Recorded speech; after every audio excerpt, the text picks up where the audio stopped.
مين مفهم الناس كلمة عم بمزح بهالطريقة هاي؟ معليه خلينا بس نستوعبها.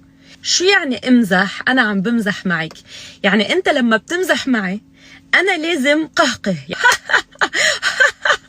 إذا أنا ما عملت هيك وعصبت أنت ما كنت عم تمزح. بيكون مارق ابنك مثلا أو بنتك اللي بيكونوا عم ببلشوا يصيروا مراهقين وهرموناتهم عم تتغير وتلعب، فبيقوم جوزك أو مرتك إحدى الشريكين بيقولوا طالع شكلك زي سبونج بوب، راسك مربى.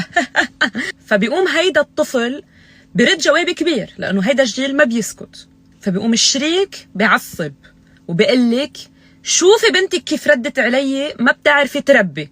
بتقوله طب ما انت رميت كلمة ما بتنقال. بيقوم بيقلك أنا كنت عم بمزح، بس مزحتك ما قهقهتنا، يعني ما ضحكنا، يعني ما كان فيها فكاهة، ما كانت خفيف الدم، عصبتنا.